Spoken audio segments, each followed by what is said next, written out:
The following program is being brought to you on the Voice America Empowerment Channel.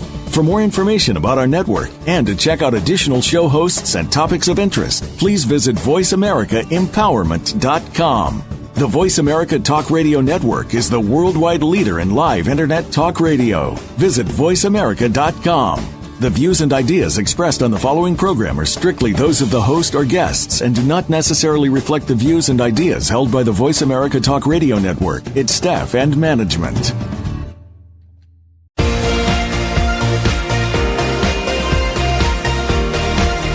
Welcome to Living Well with Ann Beal. Our show is a health show, a lifestyle show, and an empowerment show rolled into one. Get ready to hear some stories of success, healthy living tips, and suggestions to get motivated and live your best life. Now, here is your host, Ann Beal. Welcome to our show on the 5 sex languages. I'm Ann Beal, and my guest today is Dr. Doug Weiss. We have a Valentine's Day show preparation for you today. Valentine's Day is fast approaching, and all you romantics out there want to make it a special one. So Dr. Doug Weiss is here today to help you do that. He is going to teach us about the 5 sex languages from his new book by the same title, The 5 Sex Languages. Doug is the clinical director of Heart to Heart Counseling Center in Colorado Springs, Colorado, and president of the American Association for Sex. Welcome to the Living Well show today, Doug. Well, it is so good to be here. I'm excited, Ann. Well, Doug, I've known about you for a very long time, and I have seen you on so many shows. I've seen you on Oprah. I saw you on Daystar. Mm-hmm. I guess it was the Joni show. And then her kids had a show as well, and I've seen you on that. I've seen you on, I can't remember what show it was, and you were on the street, interviewing people and asking them questions. Oh, yeah, that was actually in Fort Worth, right down the street from you. You were kidding. No, that's where we shot it. That was with Daystar. Yeah, that was a fun. That was with Daystar? Came up and that was asked amazing. Questions, and it was really good. Well, and one of the things that I find about you, every time I read your books, you've got like 30 books out there on addiction and relationships. And when you're interviewed, there's lots of people who are specialists out there, but when they're interviewed, they can't say things concisely that really make it sound down to earth where people can just relate immensely. They're like, yeah, that's how I feel, or yeah, I can understand sex addiction a lot better, or it helps me understand the struggle better. I feel like you put it in a way that most people can't. Well, that's just where I live. I live pretty simple, so I talk pretty simple. You're simple. But this is going to be a fun conversation. You have an incredible mind. Go ahead. This is how people can have a great intimate relationship. And, a lot of Christians don't talk about this. I get hired a lot to go to churches and do marriage conferences so that we can talk about it. But that you're opening this up this week for people to have a better marriage and to have this part be better is just awesome. Because don't you think on Valentine's people can feel pressure in their relationships? Oh, sure. It's kind of like New Year's Day. You reevaluate your life, and then I don't know who thought February would be a good time to reevaluate your marriage.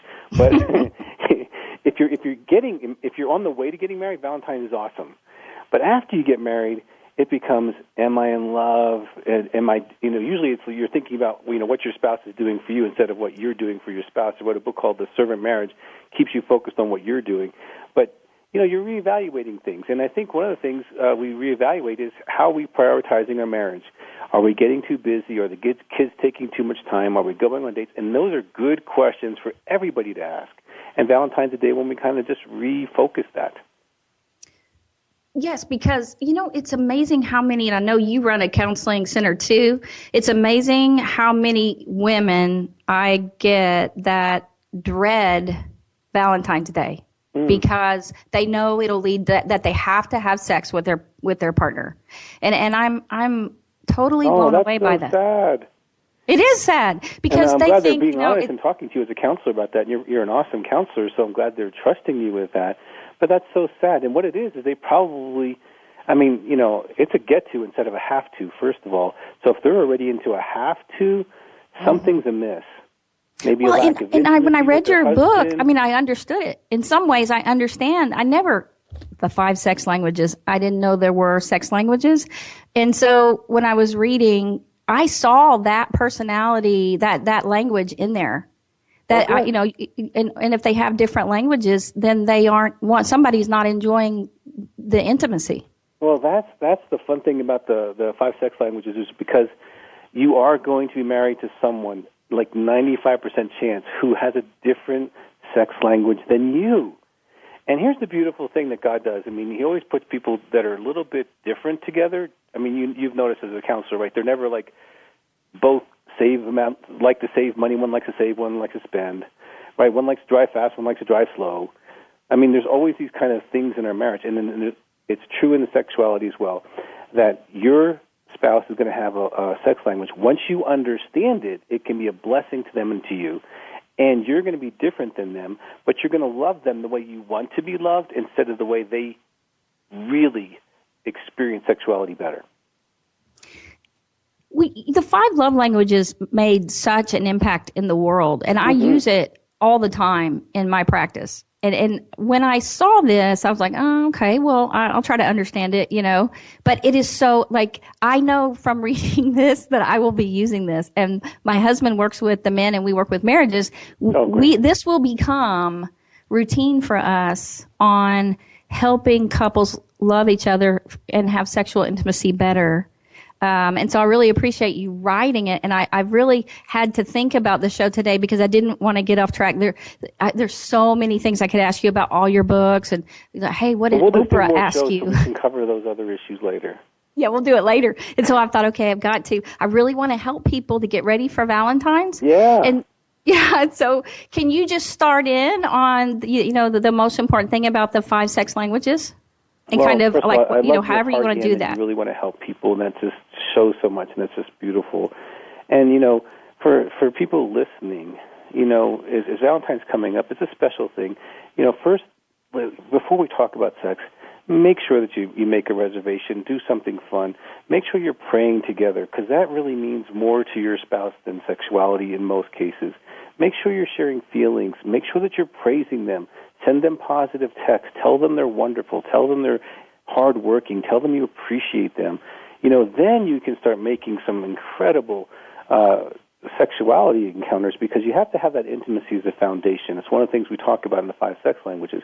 Intimacy is first, and most men don't get that. I mean, Ann, if I could put a chip in most men's head, it would be share your feelings. I agree. Women like to hear your feelings, and they want you to hear theirs.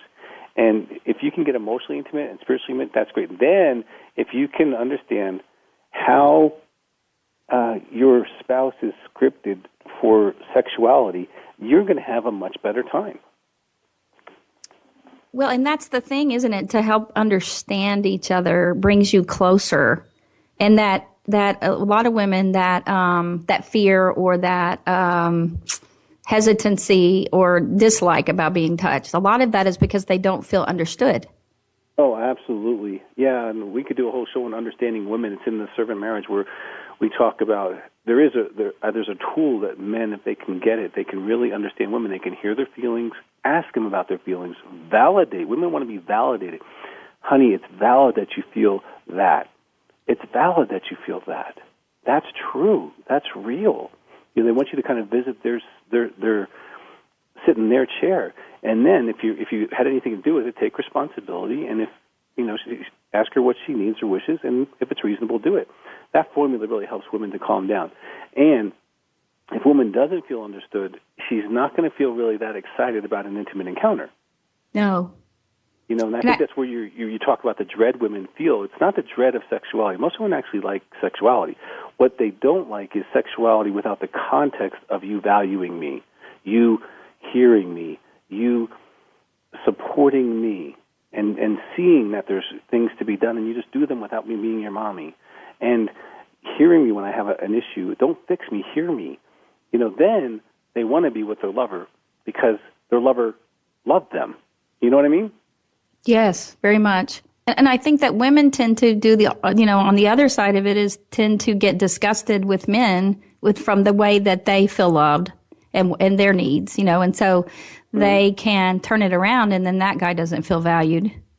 Yeah, well, if he's not being touched and praised, most times he's not feeling very valued. And if sexuality is becoming a non-conversation, if it's becoming a lot of couples, you're a counselor, so we know the rules of dysfunction, which are don't talk, don't trust, don't tell. And that can operate anywhere in your marriage, money, children, in-laws. But if it operates in the area of sexuality, you can't remember the last time you had an honest conversation. Right. You cannot remember the last time. So that right there tells you that your marriage has some dysfunction.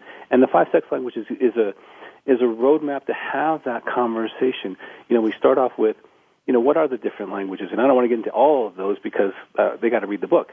And then, but there is this other part of the book, and later in the book, we actually have couples. Now, Ann, you're a counselor, and how many times have you heard couples frustrated in the area of sexuality, right? Oh, most of the time, actually. Yeah, a lot of times. And it's really good people, godly people even, and good-hearted people, but they don't have the language. And they don't have kind of like, okay, let's start here and walk through this. So once you learn your spouse's sex language, which is important, then I take you through and say, okay, now in their sex language, let's walk through the entire sexuality thing. So I start off with your sexual environment. What are you providing in the environment as far as communication about sexuality, being playful or using the language that your spouse has and using that in the environment? Then another, I don't even know how some people have kids, to be honest. Right. Because, they don't know how to ask. I've had, at least 1,000 clients. I had to do the exercise where I have them ask each other to invite each other to sexuality. And they look at me like a cow at a new gate. You're from Texas. You know what that means, right? They kind of like tilt their head and go, I don't know what you mean, ask. I want you to ask your spouse for an intimate encounter. I don't want you to use you statements. I want you to use I statements, and I don't want you to be vague. Like, all I do is, I rub their back and see if they're okay, or, I turn the light on, or I flip the switch, or we turn the can on. No, I don't want you to use caveman language. I don't want you to use symbols. Kind of like a 2-year-old. Use your words. I want you to use your words. And not only do I teach them how to use their words in the 5 sex languages, but to use the words that really would be impactful to their spouse based on their language. So we got the environment, so they can talk about how they want to maintain an intimate sexual environment, and then we move them into, okay, how does your spouse want to be asked? Now, if you want to have a fun time at a conference, Ann, ask your couples that. How do you want to be asked? How do you want to be asked for sex? Like, what would... and I totally see that, because a lot of women get offended. You can see the blank stares on their faces right now, right? Yeah, yes, I know, that's funny. Like, well, what do you mean? No, if you could write a couple scripts, and I'm not talking about controlling your spouse, but if you could give them the nuggets of ideas, what would open your heart to that encounter, and based on your love language, your sex language, it's going to be different. And so what might sound good to you because it's your language won't necessarily sound great to them, so you have to hear what would sound great to them. Like if someone has a desire love language, well, if you ask them, listen, I really want you, oh my gosh, they're going to go through the ceiling even before you start, because that is their sex language, is to be desired. And so now they're already queued up to a higher experience even before you start, and you learn that because you learned their language, and you know how to invite them instead of just kind of like touching their back and trying to figure it out. And then we move them into actually the beginning of the encounter, was often called foreplay, and what's the language you want to hear? Because, I believe sex was made by God to be a holy communion, a fantastic experience. And most of us are not achieving that fantastic experience because we lack knowledge. The people suffer because of lack of knowledge.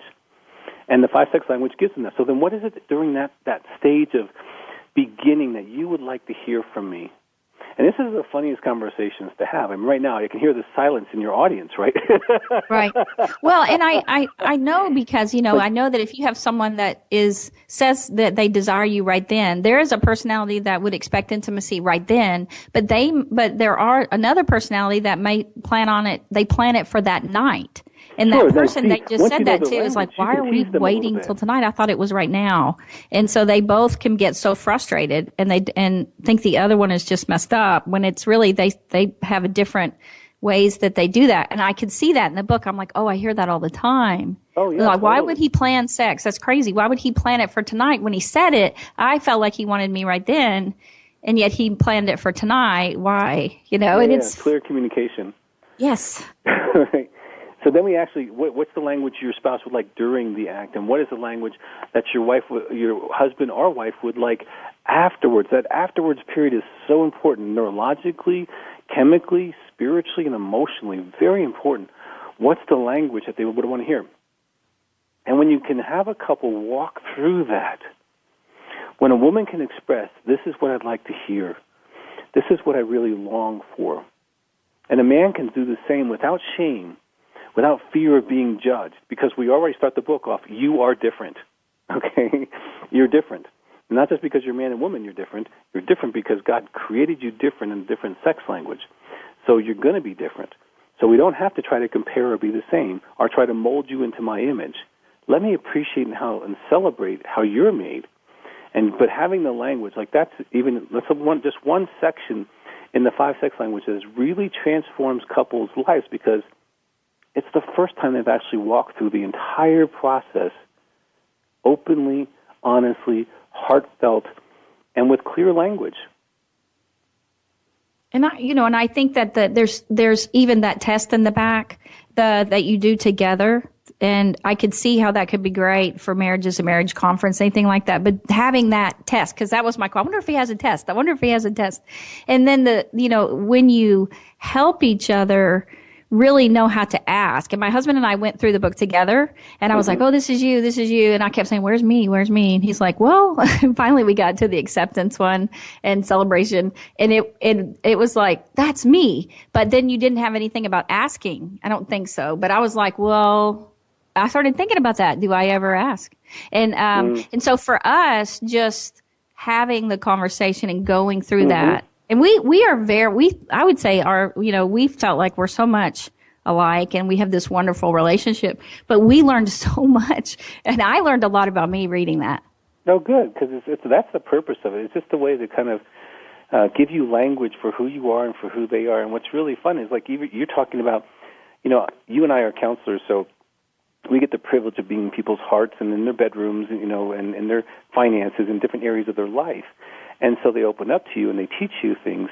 And, one of the things you just kind of tipped on is the asking, like making sure that's even proportionate. If one person's like 99%, the other person's 1%, well, that the other person, even if you never say no to them, is not feeling initiated toward, is not feeling you wanting them or moving toward them.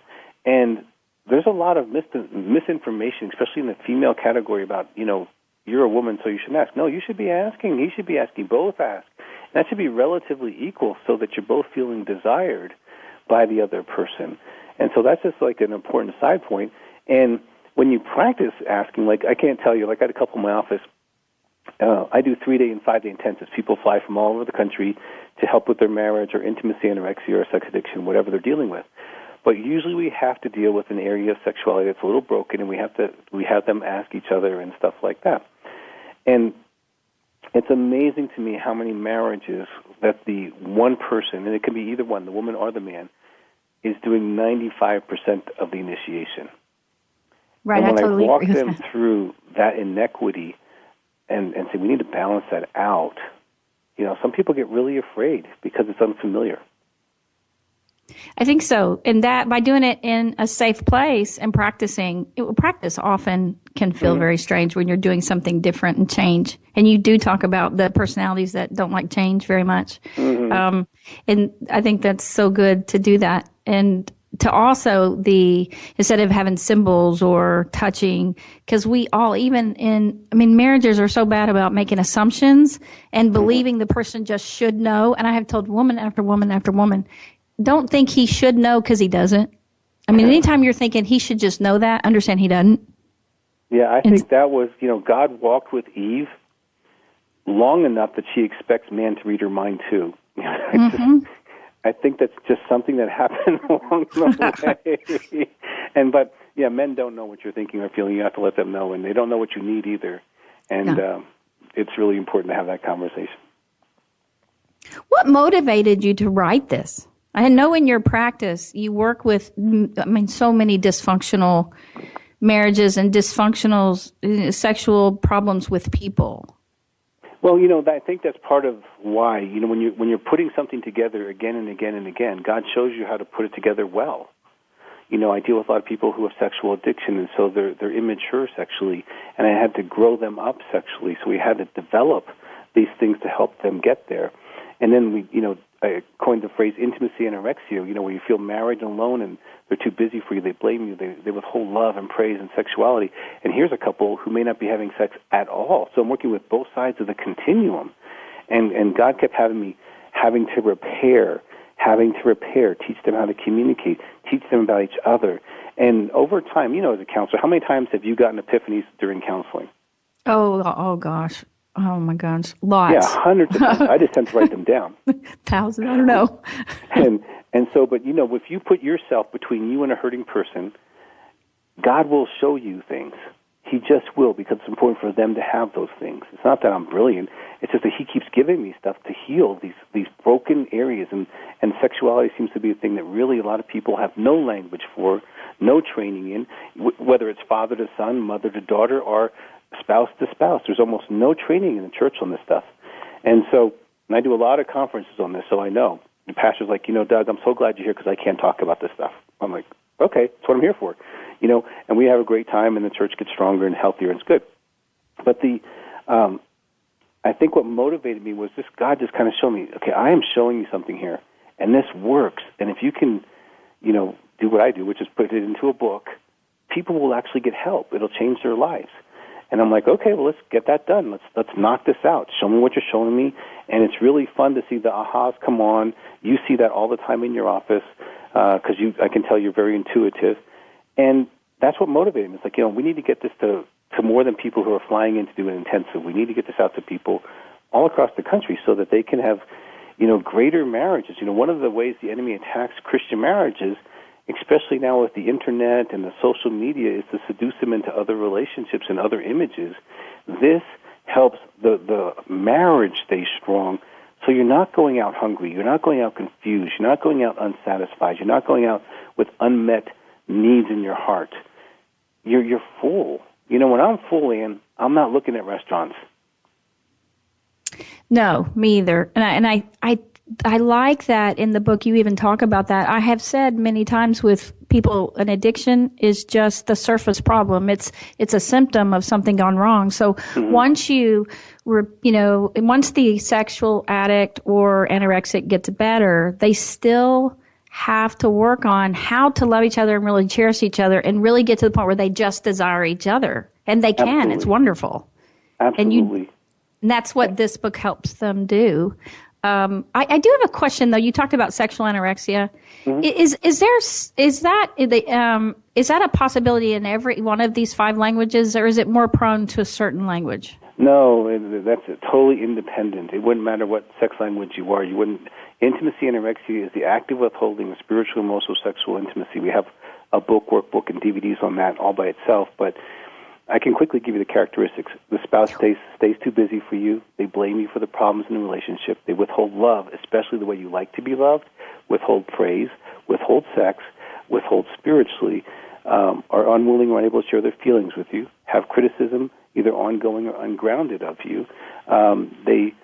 Sometimes they control around money, but they use anger or silence as a way to control in the relationship, and oftentimes you feel like a roommate. You feel married and alone. If that's what you got going on, that intimacy anorexia is going to need to be healed, because regardless of the sex language, they're not going to pursue you.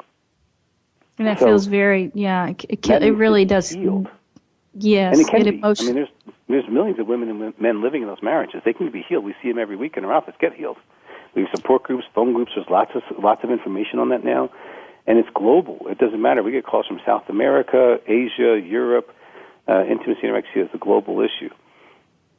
Well, can you tell people quickly how to, I know tell them your website, how to reach you. Sure. In this segment, so they'll know that. 5 sex language, either number or word.com. They can get the book. If they want any of the other materials, drdougweiss.com. Our office number is 719-278-3708. And we also have a app, which is a free marriage tip every day and free recovery tips. And that's Dr. Doug's Tips. If they go to their app store, it's totally free. Every day we show up with either quotes from the book or a video stream or something to encourage their marriage to be better and better. So that's a great Valentine's gift that you're giving your audience, and for free. That's wonderful, and I totally agree. And that's why I wanted to start with this one as soon as I heard about your book. Oh, my goodness. So we have to take a break in a minute, and when we get back, we are going to go into the roadblocks to deep sexual intimacy, and Dr. Doug Weiss is going to teach us a lot about that, right? Sure, absolutely. And so we are going to take a break, and we ask you to come right back here, stay here with Doug Weiss, the Clinical Director of Heart to Heart Counseling and the 5 Sex Languages. We'll see you right back here in a few minutes.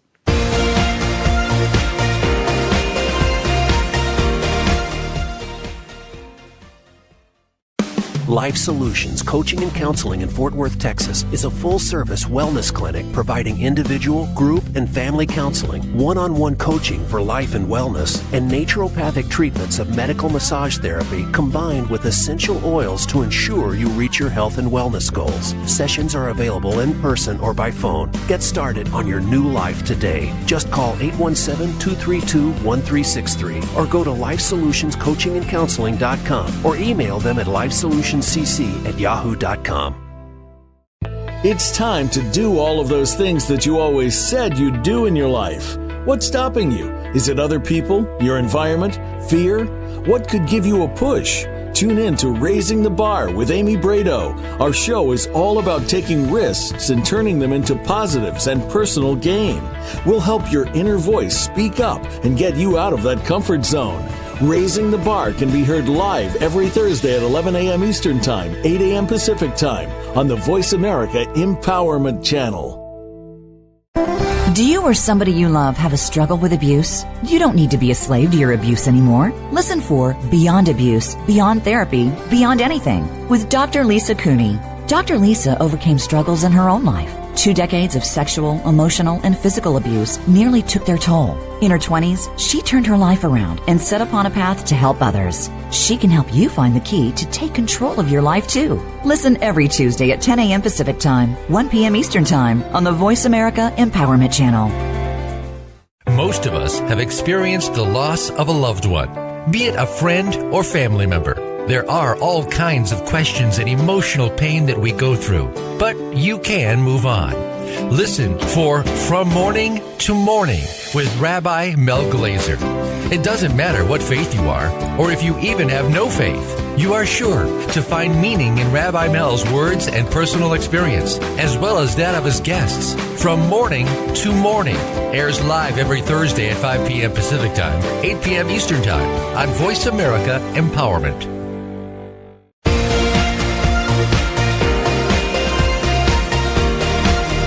You are listening to Living Well with Ann Beal. We'd love to hear from you with comments and questions about the show. Please send us an email to ablivingwell@gmail.com. That's ablivingwell@gmail.com. Now, back to this week's show. Welcome back to Living Well. This is Ann Beal, and I have Dr. Doug Weiss, Clinical Director of Heart to Heart Counseling Center in Colorado Springs, Colorado, and President of the American Association for Sex Addiction Therapy, here with us today. In our first half, we were talking about the 5 sex languages. And this is a book he's just come out with titled The 5 Sex Languages. And he has been teaching us today all about that. And this segment, we're going to talk about the roadblocks, how to get an agreement sexually, and tips. And the 5 sex languages actually teach the language of sex that you and your partner are pre-wired to enjoy.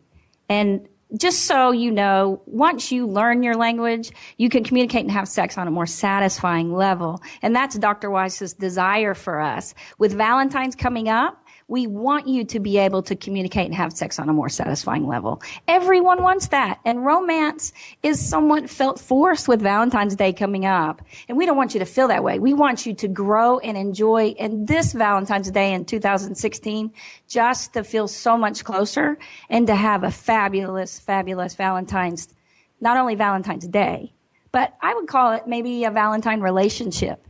So we want you to learn how to agree on what you do sexually, how often you have sex, and so much more. So listen to Dr. Doug Weiss for this segment so you can learn about not only how to get the book and all the love languages from the book, but also the roadblocks and tips to have a great sexual relationship. Welcome back, Doug.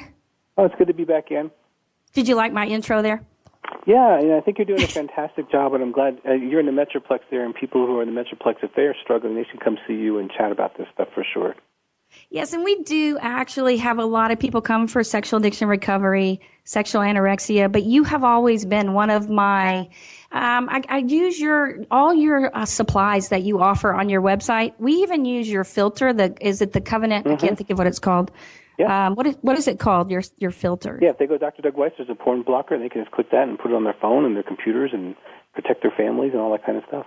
Yeah, it's really wonderful, and we've had so many couples do that.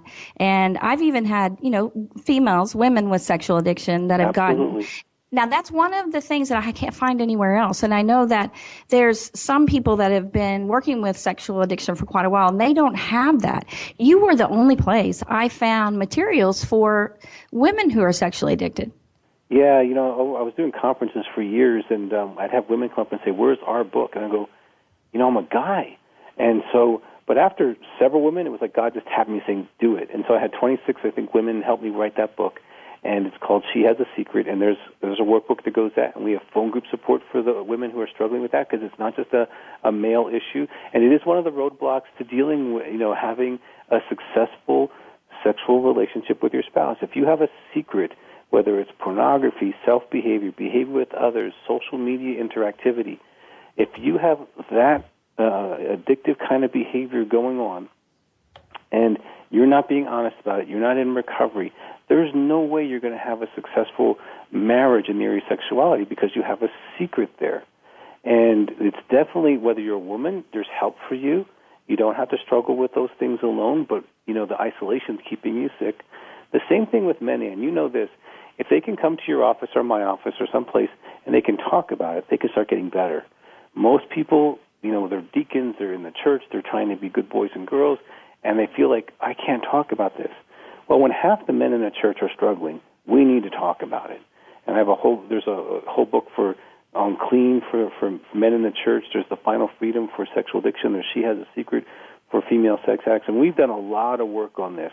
As the president of the American Association, we have a whole training, 47 DVDs just on this topic.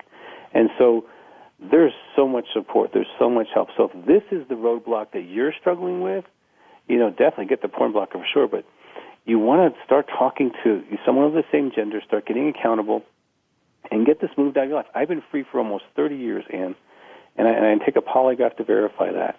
And I'm the only national, international person who I know who does a polygraph, who verifies their sobriety.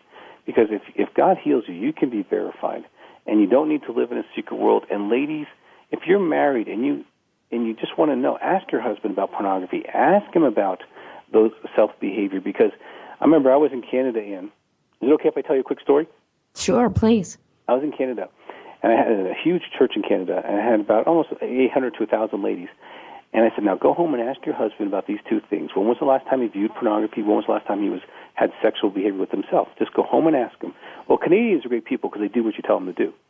Well, revival broke out in that church because the women actually asked the questions. The men stopped lying.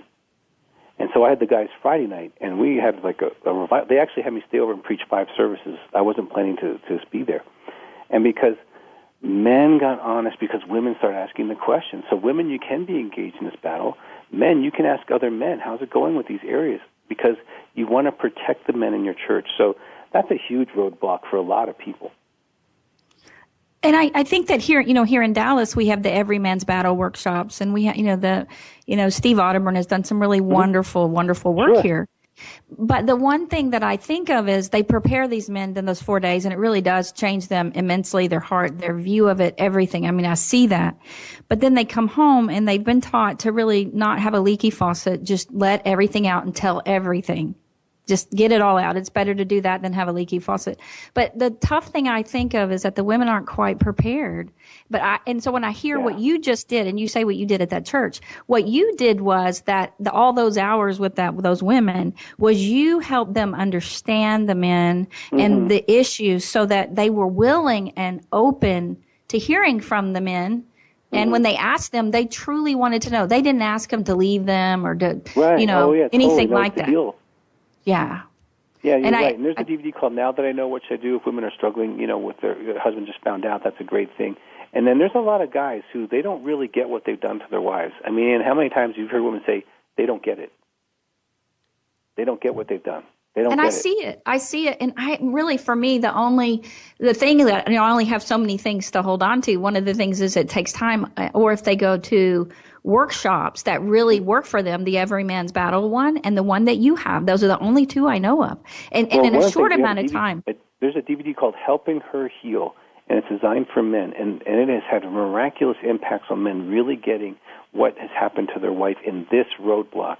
Because it's me taking what I've heard from women for almost over 25 years and putting it in man language.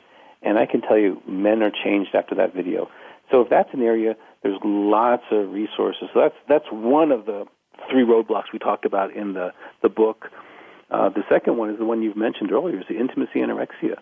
Yes. That's a huge roadblock. If your spouse doesn't want to be intimate with you, it's really hard to have a great sex life, no matter what your language is.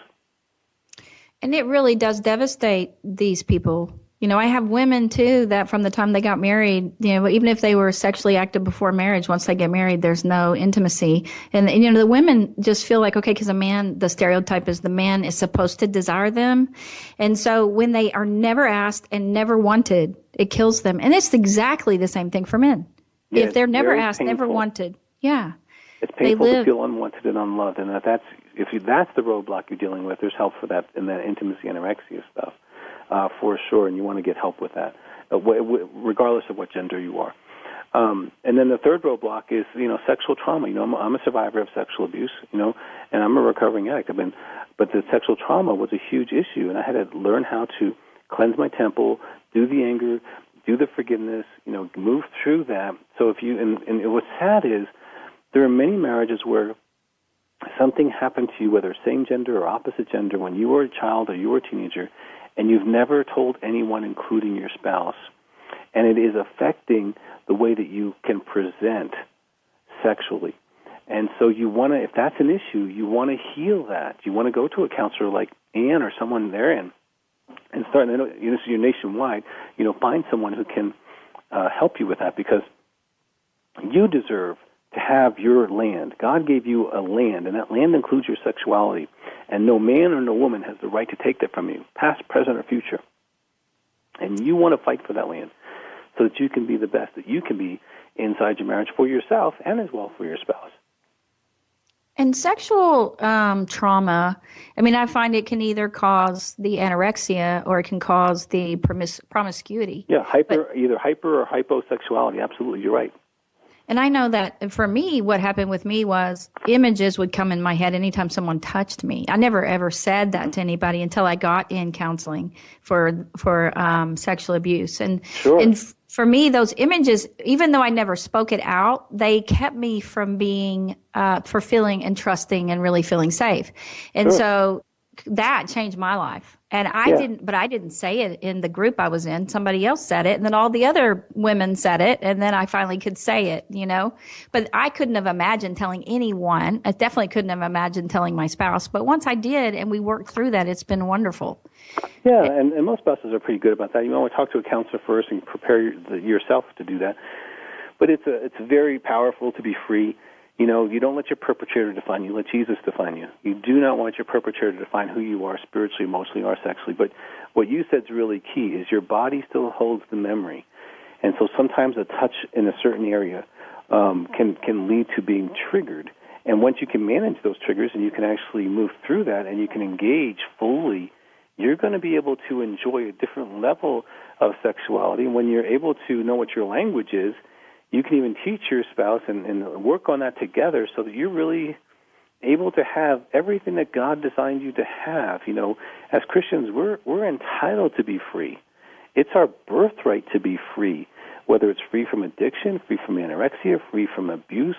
We are entitled to that freedom because He died, He rose from the dead, and He wants us to have abundant life. Not just to go to heaven. He wants us to have abundant life now, spiritually, emotionally, financially, sexually, relationally. And it's our birthright to have that. So if you're struggling It's your birthright to be free. And I've had to do the work. I'm not talking from some place like, some egghead who thinks he knows something. I've been there. I've been abused. I've been addicted. I know what it's like, and I did my work. And because I did my work, God can now use me to heal other people. And he'll do the same with those in your audience who need to take that next step of honesty, that next step of moving forward. And it'd be a great gift to give to yourself this Valentine's Day. Well, the getting an agreement, because I know we talked about the roadblocks, getting an agreement, that's what this book helps you do, right? Mm-hmm. To get an agreement. The chapter on getting an agreement, Amos 3:3 talks about how can two walk together unless they be agreed, right? Right. And yet in the area of sexuality, and I think more because of a lack of knowledge than anything, I really work with a lot of couples with good hearts, just a lack of knowledge. But they're not in agreement sexually because they don't even know they can be. They don't even know they can actually figure this thing out. And I remember very early in my marriage, I'm talking like months, I told Lisa, we are not going to fight about sexuality for 70 years because she has really good health, so she's probably going to be at least 90 until she dies. I'm like, we're not going to do this. We have to figure this out. And so we did. And we created what we call the sexual agreement, and we still have it today. And we'll be married 30 years in a couple months. And the sexual agreement allows you to know when you're going to have sex, how often you're going to have sex, who's going to initiate sex. So I know when I'm going to have sex. And it's awesome. And so let me tell you why a sexual agreement works, Ann, and this is really important. Men have sexual anxiety because they don't know when sex is going to happen. It's just like food. If you don't tell a man when he's going to eat, the longer he doesn't know, the more anxiety he has. And if you've raised sons, you know exactly what I'm talking about. They don't come home and say, "Hi, Mom, how was your day? What was what was going on with you?" It's like, "Mom, when are we eating?" When are we eating? That's so true. Right? Because they have anxiety because they don't have the information. Once you give them the information, they go off and play and they come back when you tell them to. And so the agreement works for men because it lowers their sexual anxiety a lot. For women, it lowers the reverse sexual anxiety. Women like to know when they're not having sex. They would like to know that that back rub is really just you being kind, or that you put the kids to bed because you're a good dad, not because you're trying to get brownie points. And so it works for everybody, and it's a really simple concept, but it's so profound. And this has changed marriages all over the country and world. So your audience is getting a free chapter right now that they can apply. And so in this free chapter, what we talk about is how to set this up. Establish how frequent together you want to be sexual. And this is really important because one person might say 4, one person says 2. Okay, then negotiate at 3 or rotate back and forth, however you agree on it. But it's really important that you agree. Mm-hmm. And it's going to take flexibility because God's probably given you both different levels of appetite so that you have to stretch to love. This whole thing is so that we look like Jesus at the end of it. The whole thing is so that we stretch to love. And if we do, we look more like Him. And your spouse wants to make you happy, and that's why it's so important to be honest so that you truly can come to a really good agreement and not just defer to what they want, because then you will be suffering in silence and not get to experience this wonderful, joyful sexual intimacy that Dr. Weiss is telling us about. Well, I'll never forget, I had a couple, and they were actually from Texas. They were from the Metroplex. And they weren't having sex but every maybe 6, 8 weeks, 12 weeks, something like that.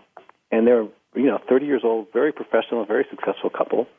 And so I said to her, well, how often do you want to be sexual? She goes, well, 2 or 3 times a week. Okay, that'd be average for your age. Sir, how often would you? Well, 2 or 3 times a week. Okay, so you both want to be sexual 2 or 3 times a week, but you're only having sex every 8 to 12 weeks. Well, when we got down to the bottom of it, he thought she was supposed to initiate. She thought he was supposed to initiate it. So they would get mad at each other for about 4 to 6 or 8 weeks because the other person wasn't doing what they were supposed to do. And once I taught them to initiate together and get an agreement, they're having regular sexuality the rest of their marriage. Okay, that was probably 20 years ago. And so you establish your frequency. Then you, like everything in the kingdom of God, you need to manage it. Okay, your time, your money, your energy, your relationships, sexuality needs some level of management. And it doesn't matter how you manage it. It just matters that you agree. So some of the ideas we talk about in the 5 sex languages is this. Some people, you're too busy. Just pick days. Tuesday, Thursday, Saturday. Okay, great. And, if you're running off the choir and she's got the kids and you got Girl Scouts and Taekwondo and piano lessons, sometimes that's all you got left. And I get that, depending on what stage of your marriage you're in. Some people split the week in half. She gets half the week, he gets half the week. They initiate and they pick up the frequency, and they rotate initiation based on splitting the week. Some people rotate either days or weeks. So if you're rotating a week, 1 week is his week, he initiates the blank number that you agreed upon. The next week, she initiates the blank number that you agreed upon. Some people rotate days. Now, this one's kind of funny, Ann, because it can be as little or as much depending on the couple. So, like, if it was your turn, Ann, you'd have up to 3 days to initiate. What's your husband's name? Jim. Jim? So then Jim would get 3 days as well. So once you initiate, so say day 1, you're good. Day 2, you initiate towards Jim. You ask him to be sexual. Hey, I want to make love to you. He says, great, because he's a good guy, Jim is, right? And so then you have your encounter. And then the next day becomes his first day. He can initiate that day, the second day, or the third day. And then, so you can be sexual 2 or 3 times a week, or you can be sexual 7 times a week, depending on your appetites or whether you're on vacation or you got more time or energy or whatever. And so that way, just the ball just bounces back and forth like ping pong. And then the third part of the agreement, which is really important, is that each person has a consequence if they say no for non-medical reasons or if they don't ask when it's their turn. And so he might say, okay, I'll detail your car. She might say, I'll clean the garage, or I'll cook a meal, or I won't cook a meal, or whatever the consequence is. I'll give $50 to the political party I don't vote for. It just has to be painful enough you go, you know what, I don't want to play a game with my spouse sexually. Because so many people, they play games with sexuality. They shouldn't play games. And God's a God of order. He's not a God of chaos. And our sexuality should have some semblance of order. Does that make sense, Ann? Yes, because I think that what people don't realize, it's the deepest level of intimacy that you can have in your relationship, and then it's also the deepest wound that you can harm someone with when you have that close of a relationship. It wounds people when you do that and you use sex as a weapon, which is absolutely. What they, it's not to be a reward. I mean, you knew when you went down the aisle you signed up for something, and so you just have to have clear communication. And so, again, going back to the 5 languages, you just have clear communication. But when you get to this, okay, how often do we want to do this? You know, we have so much time, and it needs to stay consistent. You know, that's one of the things where if you got a couple, it's twice here, and then it's 4 weeks later, and it's twice here. There's going to be aggravation, frustration, built-up tension, built-up stress, all unnecessary. If you're consistent, everybody knows, hey, this is happening. I'm not hungry. I'm not going out wounded or hurt. You know, if there's an extreme sickness or situation, everybody understands that. That's good Christian behavior. But under normal circumstances, this is kind of our appetite level mutually, and we can both live with this, and we're good. And just brings so much peace into your marriage. Like, you know, I travel around, I talk about sex a lot. I don't want to be, oh my gosh, how am I going to get Lisa to agree with me tonight? No, it's my week, it's my night, we're going to be sexual. You know, and if it's her week, I know how often it's going to happen. I'm like, okay, well, 1's down, so we've only got 4 days left, so probably it's tonight or tomorrow, so I can live with that. You know what I mean? You know, that's interesting because there's so many things about that still leaves some spontaneity to it. It's not mechanical. But also, you know, it's funny because I have families come together for family meetings. I have spouses do date nights and switch off date nights so that they can, one gets the planet, the other one gets the planet, all that kind of stuff. This is very similar, but it's sexually, come to sexual agreements. Yeah, we have that in the intimacy book for marriage. We have the rotating date stuff. That's really helpful, but it's the same kind of thing. You know, and you just want to live in peace. You know, as much as it's possible, live at peace with one another. You know, that should show up in our marriage, our finances, our sexuality, and how we parent. And, you know, when you're at peace sexually with your spouse, you're at a deeper level of peace than most people experience in marriage. You know, and I'm so grateful I have a godly wife, and we've worked this out very early. And I am at peace sexually. You know, I just know when it's going to happen. She communicates during sexuality, and it changes my heart. Even if I'm having kind of an off day, oh my gosh. I mean, just being loved by a woman of God is huge, and the same for women. I mean, you can talk about that, Ann, and, you know, it feels, it feels there's something it gives to you that Jim looks into you, loves you, speaks to you, and you know that you're his precious. And you can just go to sleep. You can rest. It's so wonderful. And for women out there, people out there that think an agreement is like a contract carved in stone, you can tweak it. That would be something you could tweak based on how it's working out. You know, if it's too much or too little or whatever. I mean, you can do that. And I think that these these wonderful ideas from Dr. Doug Weiss have, Doug, just thank you so much. I mean, I think for people to hear this, I think it would free up their fears and their desires so much. Well, I hope so. I hope it puts an appetite in some people to go to the 5 Sex Languages, get the book, whether iBook or ebook or whatever, get it, and just take the step and walk through this. Now, and it's just important for Christians, when God gives us an opportunity to learn and grow. I want to take it, whether it's physically, whether it's spiritually, whether it's emotionally. I want to take the next level because I know if I do, there's even a level beyond that. And so, if you're in any way feeling like this would be helpful to grow, just get the book, walk through it together and enjoy the journey the rest of your life, because sexuality is a lifelong journey. I tell people sexuality is multiple decades of learning. Okay, so you don't know everything you're going to know 10 years from now. So if you can learn now some amazing things, then your journey in the next 10 or 15, 20 years is going to even be better. It's going to be wonderful. Can you tell people how to reach you and spell your name for them? Yeah, it's Douglas Weiss, Weiss. Okay, so if they just Google, Douglas Weiss, I'm going to come up everywhere, pages. So it's Dr. Douglas Weiss. The phone number is 719-278-3708, 278-3708, and that goes right to my office. And then the web page for this book is the 5 Sex Languages, number or word. And if they want drdougweiss.com, there's lots of materials that can help them, raise their kids' sexual purity, and enhance their marriage, recover, anorexia, lots of stuff. Because God's been having me helping people for almost, I hate to say this, Ann, but almost 3 decades. And it's been a blast.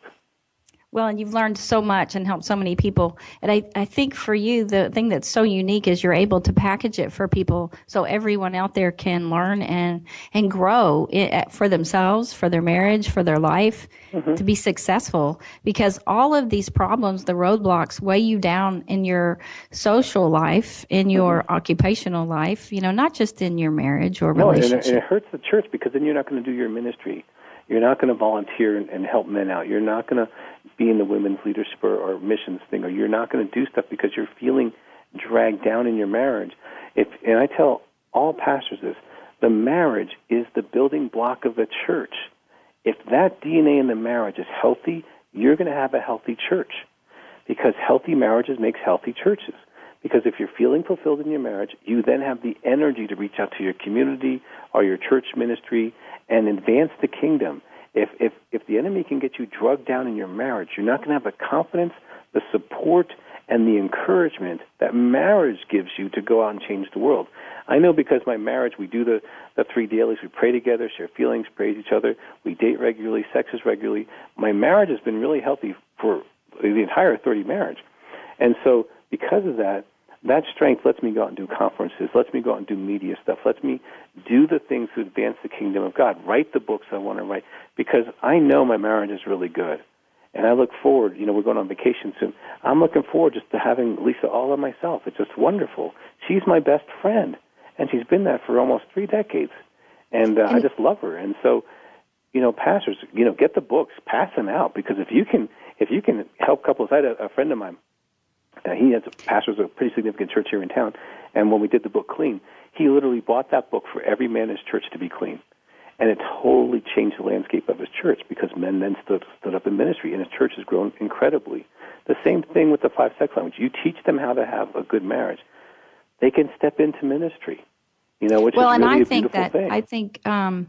I think definitely, even in business, one of the things that CEOs, even the millionaire mindset says that if you have a good relationship, you can be the most successful person in the world, because you don't have to worry about all the personal stuff to bring you down. Thank you so much, Dr. Weiss. We have to close. We could go on and on and on. So we're going to have to have you on for many shows. An awesome thank you so much. You're also an awesome host, and that doesn't always come together, too. So thank you so much. Well, you're welcome, and thank you, everyone, for listening to Living Well, and we hope that you start preparing for a wonderful Valentine's Day. Take care and live well.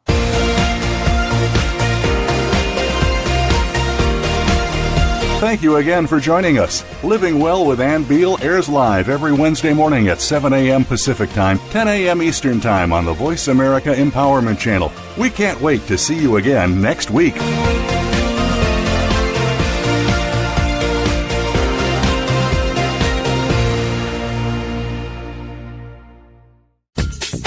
Thanks again for listening to the preceding program, brought to you on the Voice America Empowerment Channel. For more information about our network and to check out additional show hosts and topics of interest, please visit voiceamericaempowerment.com. The Voice America Talk Radio Network is the worldwide leader in live Internet talk radio. Visit voiceamerica.com. The views and ideas expressed on the preceding program are strictly those of the host or guests and do not necessarily reflect the views and ideas held by the Voice America Talk Radio Network, its staff, and management.